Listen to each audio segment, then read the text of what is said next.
Can you imagine coming home after a grueling day to find your front door, your pride and joy, slathered in garish red paint with "violation" scrawled across it? That's exactly what happened to me last summer, and let me tell you, it wasn't just a bad paint job, it was the opening shot in a neighborhood war I never saw coming. My name's Ethan Caldwell, and this is the story of how I took down our street's most notorious busybody, Linda Harper, with nothing but a doorbell camera and a badge I rarely flash. It all started when I pulled into my driveway at Lakeside Meadows, a quiet suburban enclave where I'd settled 6 months earlier.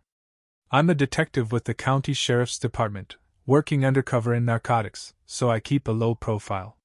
My neighbors know me as the guy with the tidy lawn and the navy blue front door that perfectly matches my home's stone exterior. That door was my pry classic, understated, and most importantly, approved by the Homeowners Association. I'd read the HOA handbook cover to cover, submitted a color swatch, and got the green light without a hiccup. Navy blue was explicitly allowed, along with forest green, black, and burgundy. I thought I was golden. Then Linda Harper entered the picture. Linda lived 4 houses down and had a reputation as the neighborhood's unofficial tyrant. She wasn't on the HOA board, hadn't been for years, but that didn't stop her from acting like she owned the place. She'd patrol the streets with a ruler to measure grass, leave snarky notes about trash cans left out past pickup, and lecture anyone who dared plant a flower she deemed tacky. I'd heard the stories, but I figured if I followed the rules, she'd leave me alone.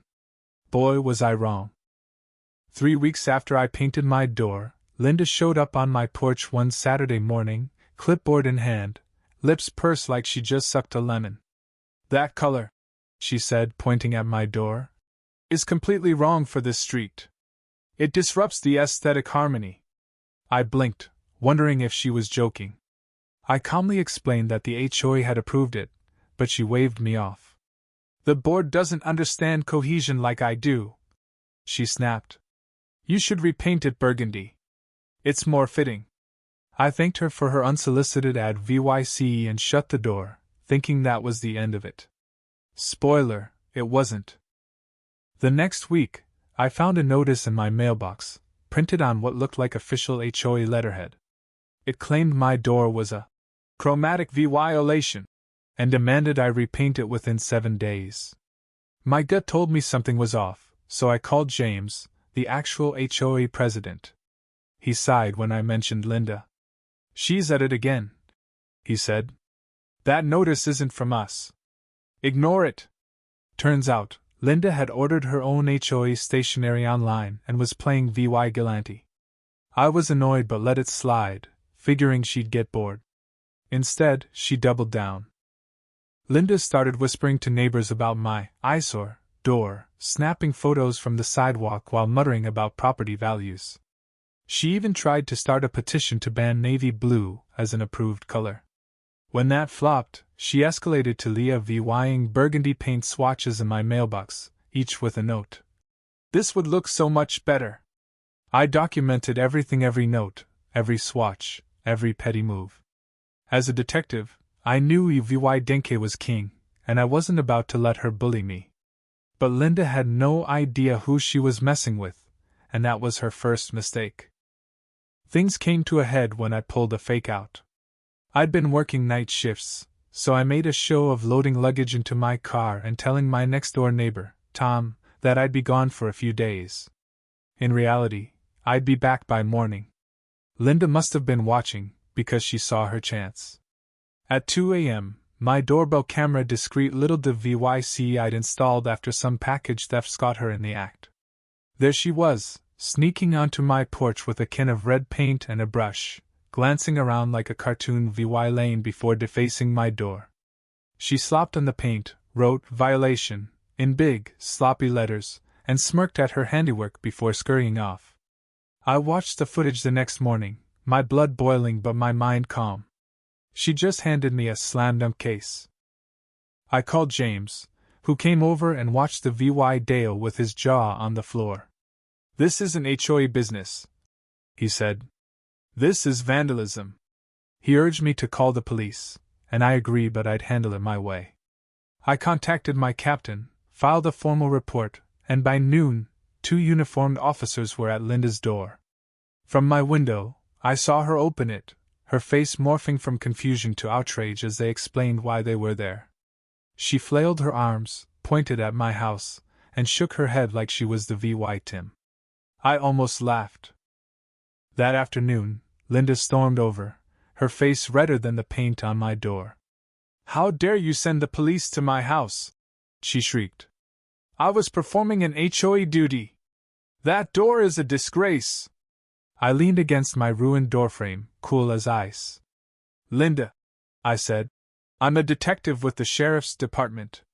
What you did is criminal property damage and trespassing. It's on VY Deo.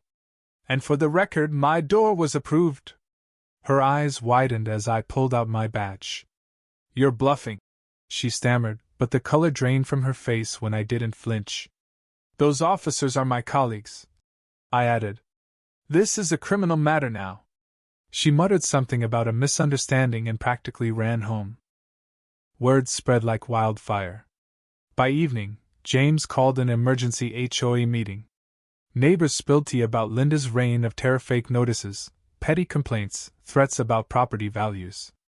I wasn't her first target, just the first with high-def EVY Denke and the means to fight back. The board issued a cease and desist letter, barring her from posing as an HOA official, and offered to pay for my door's restoration. I declined. This was headed to court, and I wanted justice, not a paint job. 2 days later, the investigation wrapped. The DA charged Linda with criminal mischief, trespassing, and impersonating an HOA officer. When officers showed up with an arrest warrant, she barricaded herself inside, yelling through the door about a neighborhood conspiracy. After 30 minutes, they warned her they'd break in. She finally emerged, demanding her lawyer as she was cuffed. At her arraignment, her attorney tried to spin it, claiming she was protecting property values. The judge wasn't how-vying it.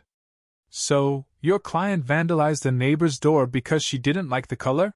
he asked, his tone dripping with disbelief. The room went quiet.